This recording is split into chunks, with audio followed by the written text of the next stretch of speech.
চায় কষ্টের স্মৃতি নিয়ে বেঁচে থাকতে? কোনো ভয়াবহ দুর্ঘটনা, প্রিয়জনের আকস্মিক মৃত্যু কিংবা নির্যাতনের দুঃসহ কোনো অভিজ্ঞতা মানুষের মনে এমন এক গভীর ক্ষত বা ট্রমা তৈরি করে, যা বছরের পর বছর বয়ে বেড়াতে হয়। কেমন হবে যদি আপনার মাথা থেকে এইসব খারাপ স্মৃতি মুছে ফেলা যায়? আর এই নিয়ে অনেকটা কাজ এগিয়ে ফেলেছেন একদল বিজ্ঞানী। বোস্টন বিশ্ববিদ্যালয়ের স্নায়ুবিজ্ঞানী স্টিভ রামিরেজ স্মৃতির এই রহস্যময় জগৎ নিয়ে দীর্ঘকাল ধরে কাজ করছেন। নিজের ঘনিষ্ঠ বন্ধু ও গবেষণা সহযোগী জু লিউ এর আকস্মিক মৃত্যু রামিরেজকে এক গভীর শূন্যতায় ফেলে দিয়েছিল।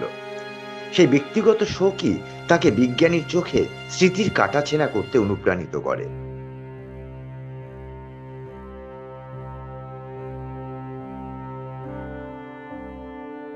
রামিরেজের গবেষণার মূল লক্ষ্য কিন্তু স্মৃতিকে মন থেকে চিরতরে মুছে ফেলা নয়, বরং তিনি গুরুত্ব দিচ্ছেন সেই স্মৃতির সঙ্গে লেপ্টে থাকা খারাপ ও যন্ত্রণাদায়ক অনুভূতিগুলোকে কমিয়ে আনার উপর।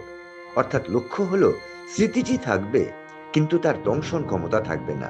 এই গবেষণা নিয়ে এক রিপোর্ট প্রকাশ করেছে বিবিসির অনলাইন সায়েন্সফোকাস.com।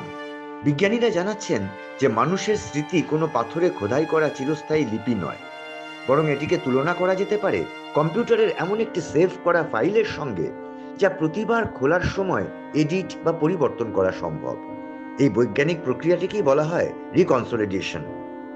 গবেষণায় দেখা গেছে নির্দিষ্ট স্নায়ুকোষকে লক্ষ্য করে ভয়ের স্মৃতি কমানো কিংবা ইতিবাচক স্মৃতির মাধ্যমে খারাপ স্মৃতির প্রভাব কম করা সম্ভব হয়েছে। বিজ্ঞানীরা বলছেন, আমরা যখন কোনো পুরনো স্মৃতি মনে করি, তখন সেটি কিছু সময়ের জন্য অত্যন্ত নমনীয় বা পরিবর্তনের উপযোগী হয়ে ওঠে। তখন বিশেষ প্রযুক্তির মাধ্যমে স্মৃতির আবেগগত প্রভাবকে দুর্বল করে দেওয়া সম্ভব। তবে এই গবেষণার বাস্তব প্রয়োগ নিয়ে বিতর্ক তৈরি হয়েছে। অনেকেই বলছেন, প্রতিটি স্মৃতি, তা ভালো হোক বা মন্দ, তা জীবনের অপরিহার্য অঙ্গ। এইসব নিয়েই আমাদের গোটা জীবন, কারণ স্মৃতিই আমাদের পরিচয়। এই সত্যকে অস্বীকার করলে মানুষের অস্তিত্বই সংকটে পড়তে পারে।